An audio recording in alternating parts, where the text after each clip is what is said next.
Please please please మీరు మీరు అట్లా గొడవ చేయకుండా అందరినీ డిస్టర్బ్ చేస్తున్నారు. మీరు దయచేసి ప్లీజ్ కూర్చోండి, దయచేసి కూర్చోండి ప్లీజ్. మీరు చేయబట్టి సభ డిస్టర్బ్ అవుతుంది ప్లీజ్.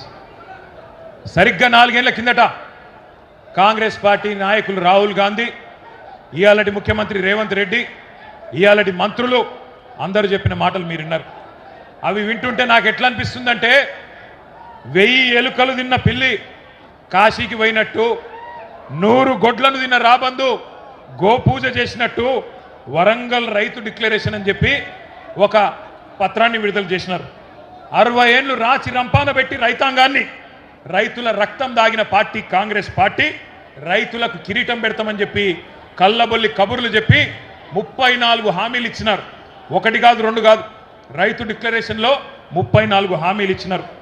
డిక్లరేషన్లు పట్టుకున్నారు, గ్యారంటీ కార్డులు పట్టుకున్నారు, బాండ్ పేపర్లు రాసినారు, గడప గడపకు పోయినారు. మరి తీయటి పుల్లటి మాటలు చెప్పి ఓట్లయితే దొబ్బిండ్రు. వీళ్ళకు ప్రజలకు కూడా, మన రైతులకు కూడా వీళ్ళ జాతకాలు తెలుసు, వీళ్ళ గోత్రాలు తెలుసు, వీళ్ళ పుట్టుపూర్వోత్తరాలు అన్నీ తెలుసు తెలంగాణకు. కానీ ఎందుకో మరి నమ్మి ఎన్నికల్లో ఓటైతే వేసింది. మరి ఇలా ఏమైంది పరిస్థితి? 100 రోజుల్లో అన్నీ చేస్తామని చెప్పిండ్రు. బుద్ధిమంతులు అనుకొని చెప్పి మీరేమో సద్దులు కట్టిండ్రు. వాళ్ళేమో గద్దె మీద కూర్చున్నారు. 100 రోజులు పోయినాయి, ఇవాళ 900 రోజులు దగ్గరకు వచ్చింది, 2.5 ఏళ్ళు అయిపోయింది. ఏమైందిరా అయ్యా రైతు డిక్లరేషన్ అంటే? ఇవాళ ఊ లేదు, ఉప్పురాయి లేదు, ఎక్కడ సడి లేదు, సప్పుడు లేదు. ఎన్నికలకు ముందేమో వరాల వాన కురిపించిండ్రు, ఇవాళ మాత్రం దున్నపోతు మీద వాన పడ్డట్టే మాట్లాడిన ఒక్క మాట లేదు. ఒక్కటంటే ఒక్కటి వాళ్ళు ఇచ్చిన హామీ, 34 హామీలు ఇస్తే డిక్లరేషన్లో ఒక్కటంటే ఒక్కటి కూడా అమలు కాలే. అయిందా కాదా మీరే చెప్పాలని చెప్పి నేను కోరుతా ఉన్నా. ఎకరానికి రాహుల్ గాంధీ చెప్పినట్టు ఎకరానికి 15,000 రూపాయలు వస్తున్నాయా? వస్తున్నాయా లేవా? గట్టిగా చెప్పాలి, వినబడతలేదు. రాకపోతే ఇక్కడ చెయ్యిలుపాలే లేవని చెప్పాలి. వస్తున్నాయా లేవా? ఎకరానికి 15,000. 2 లక్షల రుణమాఫీ జరిగిందా?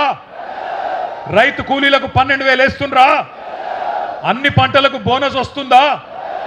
అన్ని పంటలు కొంటుండ్రా? కౌలు రైతుకు ఎకరానికి 14,000 వస్తుందా? వినబడతలేదు, సప్పుడు తగ్గింది. పంటల బీమా పథకం వచ్చిందా? అసైన్డ్ రైతులకు పట్టాలు ఇచ్చిండ్రా? 34 హామీలలో ఒక్కటన్నా అమలైందా? 4 ఏళ్ల తర్వాత రైతు బతుకు బాగుపడ్డదా చెడిపోయిందా?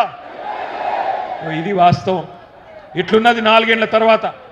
రైతు డిక్లరేషన్ అనేది ఒక బోగస్ పత్రం, ఒక బక్వాస్ ముచ్చట, ఒక చిత్తు కాగితంతో సమానమైన డిక్లరేషన్ను ఇదే వరంగల్ గడ్డ మీద నీకిచ్చి మోసం చేసినందుకే ఇవాళ అదే గడ్డ మీదకి వెళ్ళి ఈ సంగ్రామ సదస్సు ద్వారా ఈ ప్రభుత్వానికి ఒక హెచ్చరిక జారీ చేసేందుకే రైతాంగం తరఫున ఈ కార్యక్రమం ఇక్కడ పెట్టుకున్నాం.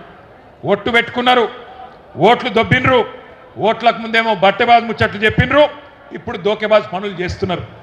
ఇవాళ గల్లీలో ఉన్న కాంగ్రెస్ కార్యకర్త ఎవరైతే ఇంటింటికి తిరిగి ఓట్లు అడిగిండో వాడు మాట్లాడతలేడు. పోనీ ఢిల్లీ నుంచి వచ్చినోడు ఏమైనా పత్తా ఉన్నాడా అంటే వాడు మళ్ళా గంటలనే పడతలేడు. ఢిల్లీకి వెళ్ళి వచ్చినోడు ఏమయ్యా రాహుల్ గాంధీ, నిన్ను అడుగుతా ఉన్నా, ఎక్కడ సచ్చింది నువ్వు చేసిన డిక్లరేషన్? ఎక్కడ సచ్చింది అని అడుగుతున్నా. నువ్వెక్కడ చచ్చినావు రాహుల్ గాంధీ? నువ్వు నిలబెట్టిన ముఖ్యమంత్రి, నువ్వు ఇక్కడ మాకు అప్పచెప్పిపోయిన ముఖ్యమంత్రి ఏ గాడిది పనులు దోముతున్నాడో అని అడుగుతున్నా నేను. ఎక్కడున్నాడు? రైతులు కల్లాల కాడ అవస్థల్లో ఉంటే ఇలా మక్కలు నిన్న తిరిగిన నేను జనగామల యశ్వంతాపూర్ పోయినా, పర్కాళ్ళ ఊకలు పోయినా, నర్సంపేట మార్కెట్ యార్డుకు పోయినా రైతులు కళ్ళకెళ్ళి రక్తం గారే పరిస్థితున్నది. అందుకే అంటున్నా నేను బాధతోని, ఎక్కడ చచ్చిండు రాహుల్ గాంధీ? 4 ఏళ్ళే రైతు డిక్లరేషన్ అని చెప్పి ప్రభుత్వం వచ్చి 2.5 ఏళ్ళు అయిపోయాయి. ఎక్కడ ఒక్కటన్నా అమలు చేసినవా అని అడుగుతున్నా. ఇంత మోసం చేయొచ్చా రైతును? ఇంత దారుణంగా వంచొచ్చా? అన్నం తినే కంచంలో ఈరోజు మన్ను పోయొచ్చా అని నేను అడుగుతున్నా. దుక్కి దున్నుకునే రైతన్నను ఇంత ఘోరంగా మోసం చేస్తారా? సిగ్గనిపిస్తలేదా కాంగ్రెస్ నాయకులారా? నానా గడ్డి తింటారా ఓట్ల కోసం?